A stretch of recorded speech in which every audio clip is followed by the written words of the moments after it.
जय श्री राधे कृष्ण दोस्तों। मैं रेखा अपने YouTube चैनल भक्ति ज्ञान सागर में आप सभी का फिर से एक बार हार्दिक स्वागत करती हूँ। और आज हम सुनेंगे सफला एकादशी के बारे में। सफला एकादशी जो है इस वर्ष की अंतिम एकादशी है और पौष मास की कृष्ण पक्ष की एकादशी के दिन ये मनाई जाती है। और इस एकादशी में हमें जो है किस प्रकार श्री हरि को प्रसन्न करना चाहिए, उसके व्रत की विधि, महत्व और उसकी कथा के बारे में हम जानेंगे। तो बने रहें वीडियो के अंत तक। और इसी के साथ यदि आप मेरे चैनल पर पहली बार आए हैं तो आप मेरे चैनल के सब्सक्राइब बटन को दबाकर बेल आइकन का बटन जरूर दबाएं, जिससे आगे आने वाले इसी प्रकार के व्रत त्योहार की नोटिफिकेशन की जानकारी सर्वप्रथम आप तक आ सके। तो चलिए इसी के साथ हम शुरू करते हैं इसके महत्व के साथ। सफला एकादशी के नाम से ही पता चलता है कि हर कार्यों में सफलता हासिल करने के लिए जो मनाया जाता है वो है सफला एकादशी का व्रत। यानी कि यदि आपके कोई भी बिगड़े अटके अधूरे काम हैं जो पूर्ण नहीं हो रहे हैं, तो ऐसे में हमें इस व्रत को अवश्य ही करना चाहिए। ऐसा माना जाता है कि श्री हरि के सफला एकादशी के व्रत के करने से हमारे सारे बिगड़े अटके अधूरे कार्य पूरे होते हैं। तो पूरी श्रद्धा के साथ जिस व्यक्ति को भी अपने सारे कार्य सुधारने हो या फिर बनाने हो, तो वो व्यक्ति सफला एकादशी का व्रत यदि करता है तो उसके सारे कार्य जो है पूर्ण होते हैं। इसी के साथ सभी जो है मनोकामनाएं और इच्छाओं को पूर्ण करने वाला भी ये व्रत माना जाता है। यह व्रत व्यक्ति को पापों से मुक्ति दिलाने वाला और मोक्ष प्रदान करने वाला भी माना गया है। सफला एकादशी का व्रत रखने से व्यक्ति के जीवन में सफलता और सुख समृद्धि आती है। और इस व्रत को यदि पूरी श्रद्धा और सबूरी के साथ किया जाए तो हमारे सारे कार्य पूर्ण होते हैं और सभी इच्छाओं की पूर्ति होती है। सफला एकादशी का व्रत हिंदू धर्म में अत्यंत पवित्र और शुभ माना जाता है। और ऐसा माना जाता है कि जीवन में सफलता प्राप्त करने के लिए सफला एकादशी का व्रत हमें अवश्य ही करना चाहिए। तो ये था इसका महत्व।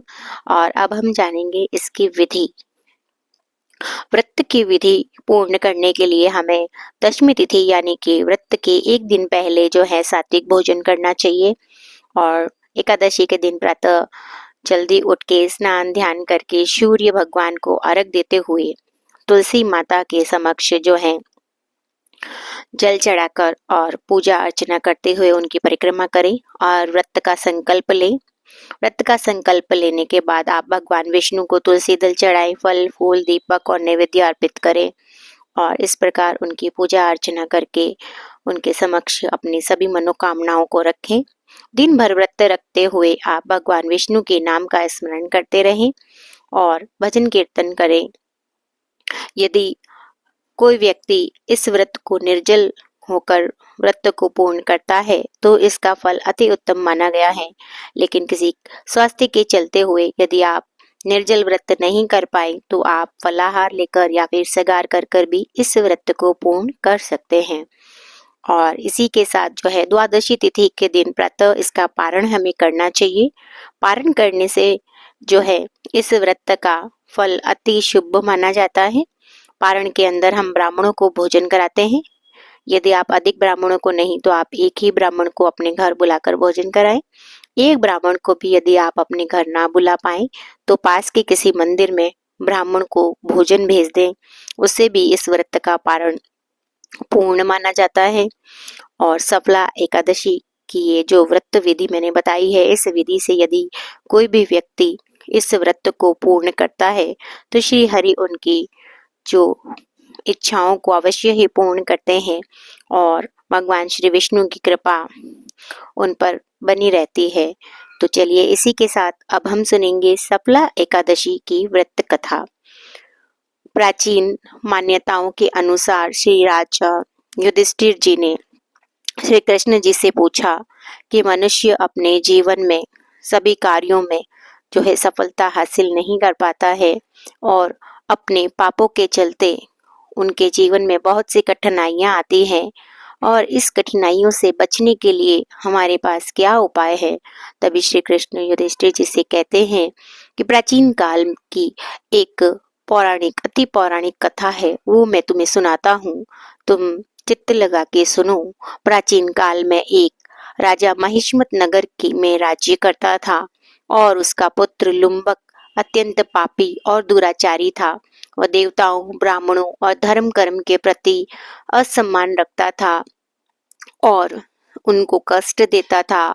उसी की ऐसी आदतों के कारण राजा ने उसे राज्य से बाहर निकाल दिया। राज्य से बाहर निकलते ही लुम्बक जंगल में रहने लगा और चोरी डकैती करने लगा और इसी प्रकार वह अपना जीवन व्यतीत करता। इसी प्रकार एक दिन पौष मास के कृष्ण पक्ष की एकादशी आई। उस दिन वह ठंड और भूख के कारण अचेत हो गया और अचेत अवस्था में ही जो है उसने एकादशी का व्रत किया। संयोग से उसने उस दिन व्रत को कर लिया और वह भूखा था, इसीलिए उसका व्रत पूर्ण माना गया। सुबह होने पर जब वह चेतना में आया तो उसने एक पीपल के वृक्ष के नीचे भगवान विष्णु का स्मरण किया और भगवान का स्मरण करने से उसका भाग्य बदल गया। भगवान विष्णु उसकी भक्ति से प्रसन्न हुए और उसे सारे पापों से मुक्त कर दिया। लुम्बक को राजा के रूप में उसका राज्य वापस मिल गया।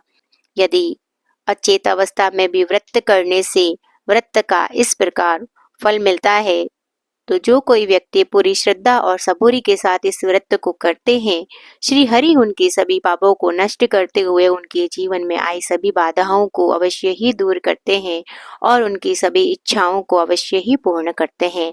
तो हम सभी को इस व्रत को अवश्य ही करना चाहिए। इसी के साथ ये कथा समाप्त होती है। कथा अच्छी लगी हो तो आप इसे लाइक और शेयर अवश्य करें। साथ ही आप कमेंट बॉक्स में जय श्री हरि भी लिख सकते हैं।